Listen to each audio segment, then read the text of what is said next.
개정세법에 대응한 경영전략 반드시 필요합니다. 대표님들의 용단이 필요한 때입니다. 내년 회기년도부터 세법이 개정 시행됩니다. 시행되기 이전 기업이 안고 있는 문제점을 해결하신다면 절세는 물론 기업의 신용도도 상승하는 효과가 있습니다. 귀 기울여 들으시고 경영 합리화를 꼭 이뤄내시길 바랍니다.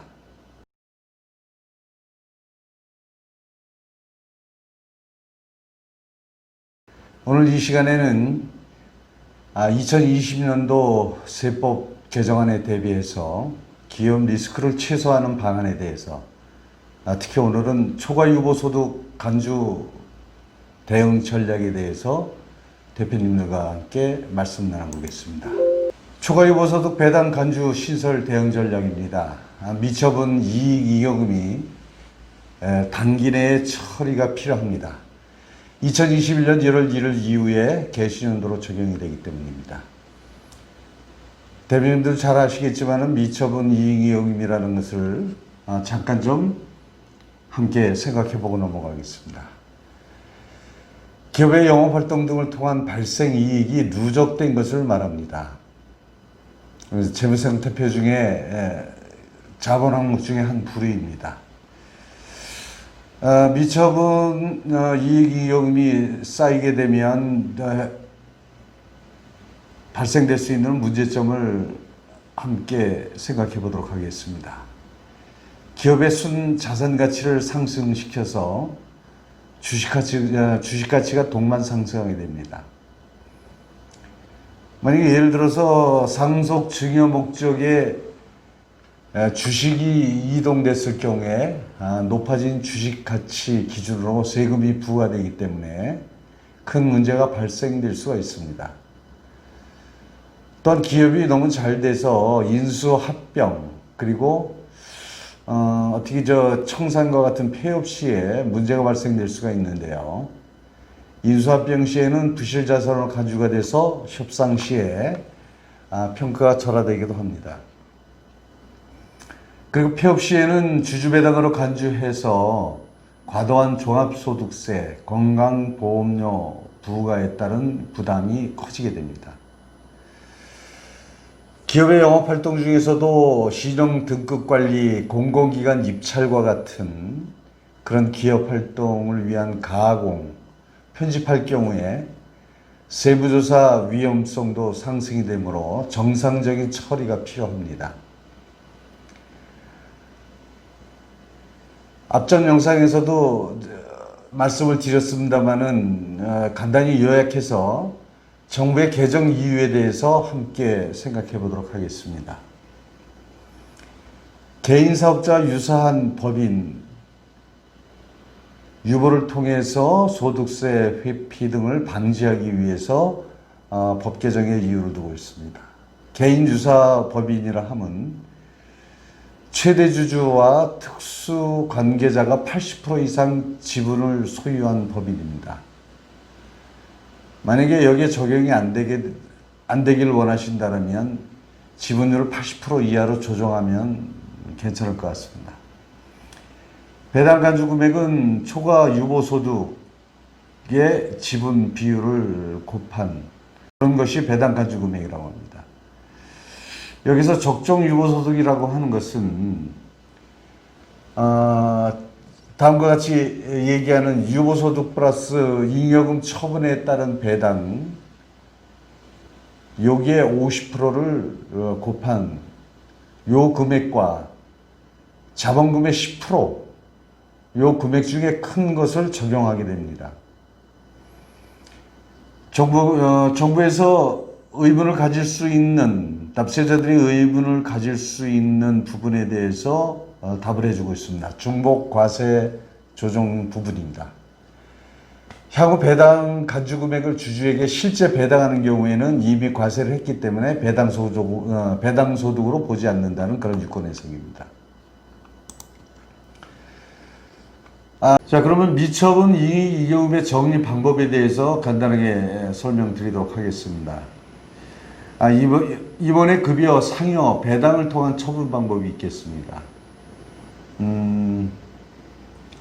이 중에서 이제 배당 부분에 대한 부분은 어떤 정기 배당이 있을 수가 있고요. 중간 배당을 통해서 정리하는 방법입니다. 여기에는 또한 균등 배당도 있을 수가 있고 차등 배당도 있을 수가 있습니다. 세법상으로 세부담이 적은 부분으로 연구하실 필요가 있으십니다. 그리고 지식재산권을 활용한 처분 방법입니다. 이 부분도 많은 부분 활용을 많이 하시는 방법 중에 하나입니다. 또한 자사주 매입을 활용한 처분 방법이 있겠습니다. 그 다음 기타 다양한 방안이 활용되고 있는데요. 장기 매출 채권의 대선 처리, 장기 재고 자산의 손실 처리, 이익 소각 처리 등의 방법이 있겠습니다. 이 네 가지 외에 제가 중점적으로 이 시간에 설명을 드리고자 하는 것은 배우자 증여 재산공제 제도의 활용입니다. 주식평가액의 6억 원 한도는 비과세로 처리가 되고 있는 배우자 공제 부분입니다. 증여세, 증권거래세, 배당소득세 등이 전부 비과세 부분입니다. 이럴 경우에 주식평가액의 6억 원 한도라고 했으니까 주식평가액은 기준 자체를 상증세법상 비상장 자사주 평가에 의한 평가액을 기준으로 하고 있습니다. 여기에는 주당 순손익가치와 주당 자산가치에 의해서 산출된 그런 금액을 가지고 상증법상 주당 가액을 산출해내게 됩니다. 산출된 보유주식 평가액 중에 6억 원을 배우자 증여 재산공제로 배당하는 방법이 되겠습니다. 이럴 경우에 배당된 주식을 소각하는 방법, 이거를 다른 표현대로 이익 소각이라고 표현합니다. 통해서 정리하는 방법이 있겠습니다. 여기서 대표님들께서 주의하실 점이 하나 있습니다. 우회양도 부당행위 계산 부인에 대한 대비를 하셔야 됩니다. 이것은 무슨 말이냐면 수증자, 즉 배우자가 되겠죠. 5년 내에 타인에게 양도하는 경우 이걸 우회적으로 증여자가 직접 양도한 것으로 간주되어서 부인될 수 있기 때문에 주의를 하셔야 되는 부분입니다. 부인을 당하실 경우에는 비과세가 됐던 모든 세금을 납부하셔야 될 수도 있게 됩니다. 자, 그럼 개인 유사법인에 대한 예를 한번 들어보겠습니다. 이 법인은 연간 매출액이 한 30억을 상회하는 건실한 중소기업입니다. 여기에 주주 구성 현황을 보시게 되면은 최대 주주, 대표이사죠. 35.86%를 가지고 계십니다. 소유하고 계시고, 두 번째로 23.94% 가지고 계시는 최대 주주도 특수관계인이시고요. 22.14%를 가지고 계신 분도 최대 주주의 특수관계인이십니다. 다 친척지간입니다. 그리고 12.49%를 가지고 계시는 5% 이상 주주분은 타인이십니다. 그리고 5.57%를 가지고 계신 주주분도 최대 주주의 특수관계인이십니다. 마찬가지로 친척분이십니다.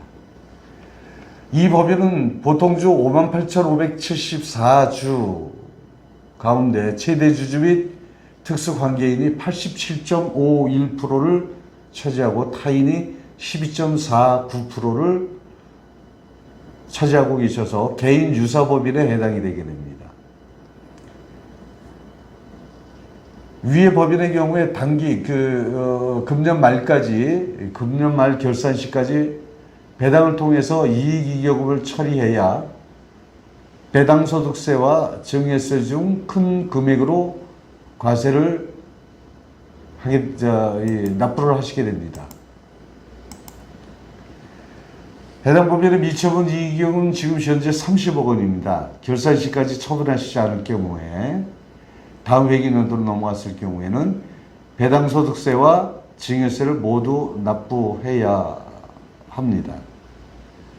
법인의 주주들이 지분 비율에 따라 균등하게 배당받지 않고 배당률을 달리해서 초과배당, 차등배당이라고 합니다만은 초과 배당된 금액에 대해 증여세를 부과받게 되는 것입니다. 자, 그럼 정부의 그 대책, 개정되는 세법에 대한 그런 부분을 잠깐 좀 요약해서 설명드리도록 하겠습니다. 초과배당 증여이익에 대한 과세를 강화하게 됩니다. 상증법 41조의 2항, 상증령의 31조 2항에 해당되는 내용입니다. 말씀드리겠습니다. 초과배당, 차등배당에 따른 이익에 대한 증여세가 과세되는데 요거에 대한 요점을 설명드리도록 하겠습니다.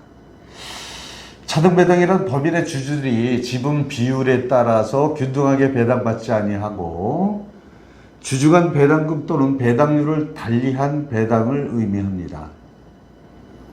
법인이 차등배당을 하는 경우에 최대 주주 등의 특수관계인인 주주가 본인의 지분 비율을 넘어선 초과배당을 받은 경우 그 초과배당 금액에 대해서 증여세를 부과한다는 그런 요지입니다. 개정 내용 및 개정 취지에 대해서 잠깐 좀 말씀드리도록 하겠습니다. 개정 내용은요, 초과배당 금액에 대한 소득세와 증여세를 비교하여 큰 금액을 과세하던 것을 소득세와 증여세를 모두 과세한다는 내용입니다. 다만 증여가액 신청 시에 초과배당 금액에서 배당 소득세를 차감한 금액을 얘기합니다. 개정 취지에 대해서 설명을 드리자면요, 일부 비상장 법인 등의 지배주주가 자녀 등 특수관계인에게 재산이죠. 부를 무상으로 이전하기 위한 수단으로 그동안에 활용되어 왔었습니다. 최대 주주가 직접 배당받은 후에 자녀 등에게 증여하는 경우와 비교 시에 세부담이 감소하여 조세 회피를 악용하는 소지가 있기 때문에 개정을 한다는 취지입니다. 배당받은 뒤에 증여하는 경우 배당 소득세와 증여세를 모두 납부해야 된다는 얘기입니다. 차등배당을 통한 증여는 배당 소득세와 증여세 중 큰 금액을 납부했었죠. 초과배당 금액은 실질이 최대 주주가 증여한 것과 동일하므로 최대 주주가 배당받은 후 증여하는 경우와 동일하게 증여세와 배당 소득세를 함께 부과하는 그런 것이 과세 형평에 부합된다라고 설명하고 있습니다. 자, 여기서 맺는 발로 대표님께 말씀을 드리고 싶습니다. 개정세법에 대응해서 조금이라도 절세할 수 있다면 올 연말까지는 정리를 하셔야 됩니다. 개인유사법인의 초과 유보소득 배당 간주 규정은 실제로 배당을 받지 않아도 배당 소득세가 과세가 되게 됩니다. 개정세법은 과다 유보를 방지하기 위해 개인사업자와 유사법인 주주들에게 법인 유보 금액을 배당한 걸로 간주해서 배당 소득세를 과세하겠다는 규정이므로 실제 배당 없이도 배당 소득세가 과세되게 됩니다. 여기에 내년도부터는 증여세가 추가 부과되게 됩니다. 향후 배당 가주 금액을 실제로 배당하는 경우에는 배당 소득으로 보지 않아서 과세 대상에서 제외되긴 합니다만은 금년 내에 처리하는 것과 회계연도를 넘겨서 내년도에 처리하는 것은 아무래도 과세되는 금액이 더 크다라고 볼 수가 있습니다. 자, 다음 시간에 올려드릴 영상 내용입니다만은 자, 만약에 이익잉여금과 같이 처리하는 단계에 있어서 가지급금도 함께 정리를 하신다면 재무제표가 놀라울 정도로 개선이 돼서 기업의 신용도 평가에도 좋은 결과가 있고요. 이에 따라서 정부 정책 자금이라든가 금융권의 자금 활용 면에서도 굉장히 용이해집니다. 대표님들의 용단으로 우리 기업이 어려운 시기를 이겨내고 기업 경영이 호전되기라 확신합니다. 위기를 기회로 삼아 더 큰 발전을 기원드립니다. 감사합니다. 이번 영상은 여기에서 마무리 짓도록 하겠습니다. 대표님들께서 정말 잘 생각하셔서 유예기간이 금년 회기년도까지입니다. 금년 말까지입니다. 빨리 정리하실 건 정리하셔서 내시지 않아도 될 세금, 금년도 정리하시는 여기에 포커스를 맞추시면 기업 경영에 큰 도움이 되시리라고 확신합니다. 영상 봐주셔서 감사합니다. 내용이 괜찮으셨다면 구독과 좋아요 부탁드리겠습니다. 감사합니다. 다음 영상에서 뵙겠습니다.